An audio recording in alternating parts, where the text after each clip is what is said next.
Hello guys, നമുക്ക് ഇന്ന് ഒരു 1 kg black forest cake design കണ്ടാലോ.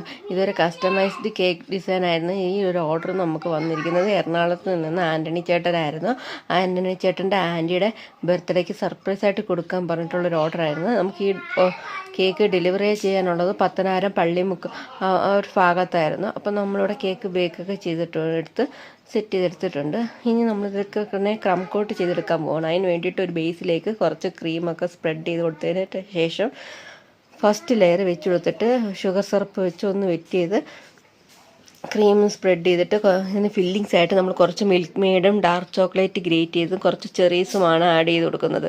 നമ്മൾ ഈ കേക്ക് സ്പഞ്ച് റെഡിയാക്കിയേക്കുന്ന ബേക്കിംഗ് പൗഡറും ബേക്കിംഗ് സോഡയും ഒന്നും ഇല്ലാത്ത റെസിപ്പിയിലാണ് നമ്മളിവിടെ ചോക്ലേറ്റ് സ്പഞ്ച് റെഡിയാക്കിയിരിക്കുന്നത്. നല്ല സോഫ്റ്റായിട്ടാണ് നമുക്ക് കേക്ക് കിട്ടിയിരിക്കുന്നത്.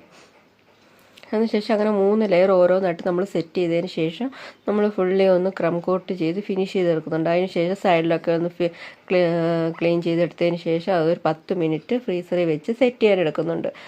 അപ്പോൾ അതിനുശേഷമാണ് നമ്മൾ നമ്മുടെ ഫൈനൽ കോട്ടിങ് ചെയ്യുന്നത്. ഇപ്പോൾ ഈ ഒരു വീഡിയോ എല്ലാവർക്കും ഇഷ്ടപ്പെടുന്നുണ്ടെങ്കിൽ നമ്മുടെ ചാനലൊന്ന് ലൈക്ക് ചെയ്യാനും ഷെയർ ചെയ്യാനും സബ്സ്ക്രൈബ് ചെയ്യാനും മറക്കരുത്.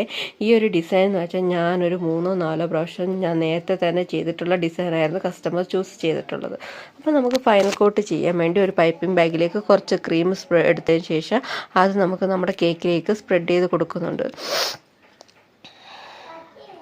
ഇങ്ങനെ ഫുള്ളി സ്പ്രെഡ് ചെയ്തതിന് ശേഷം ഒരു പാലറ്റ് നൈഫ് വെച്ചിട്ട് ജസ്റ്റ് ഒന്ന് ലെവൽ ചെയ്തെടുക്കണം. അതിന് ശേഷം ഒരു സ്ക്രേപ്പർ ഒരു കാർഡ് യൂസ് ചെയ്തിട്ട് നല്ലതുപോലെ സൈഡൊക്കെ ഫിനിഷ് ചെയ്തെടുക്കണം. മുകളിൽ നല്ലൊരു ഫിനിഷ് ചെയ്തതിന് കുഴപ്പമില്ല. നമ്മളൊരു പാലറ്റ് നൈഫ് ഡിസൈനാണ് ചെയ്യുന്നത്. അപ്പോൾ മുകളിൽ വലിയ ഫിനിഷ് ആയാലും കുഴപ്പമില്ല, പക്ഷേ സൈഡൊക്കെ നല്ല ഷാർപ്പായിട്ട് ഫിനിഷ് എടുക്കണം.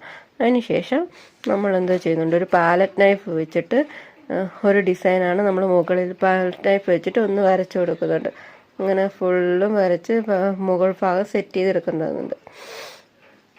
അങ്ങനെ ആ ഡിസൈനൊക്കെ കൊടുത്തിട്ട് നമുക്ക് താഴെ ഒരു ബ്ലൂ കളർ ഷെയ്ഡിലാണ് കേക്ക് ഡിസൈൻ ചെയ്യുന്നത്. അപ്പോൾ ഒരു ക്രീമിലേക്ക് കുറച്ച് സ്കൈ ബ്ലൂ കളർ ആഡ് ചെയ്ത് ക്രീമൊക്കെ സ്പ്രെഡ് ചെയ്തെടുത്തതിന് ശേഷം പാലറ്റ് നൈഫ് വെച്ചിട്ട് ഒന്ന് ഡിസൈൻ ചെയ്ത് എടുക്കുന്നുണ്ട്.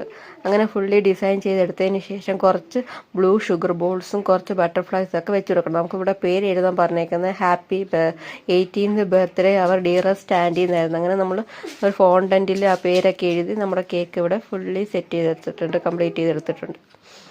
അപ്പോൾ ഇതായിരുന്നു നമ്മുടെ കേക്കിൻ്റെ ഫൈനൽ ലുക്ക്. അപ്പോൾ ഇന്നത്തെ എൻ്റെ വീഡിയോ എല്ലാവർക്കും ഇഷ്ടപ്പെട്ടിട്ടുണ്ടെങ്കിൽ എൻ്റെ ചാനൽ ഒന്ന് ലൈക്ക് ചെയ്യാനും ഷെയർ ചെയ്യാനും സബ്സ്ക്രൈബ് ചെയ്യാനും മറക്കരുതേ. തൊട്ടടുത്തുള്ള ബെല്ലൈക്കൺ ഒന്ന് പ്രസ് ചെയ്തേക്കണേ. അപ്പോൾ പുതിയൊരു വീഡിയോ ആയിട്ട് കാണുന്നതിന് ബൈ ബൈ.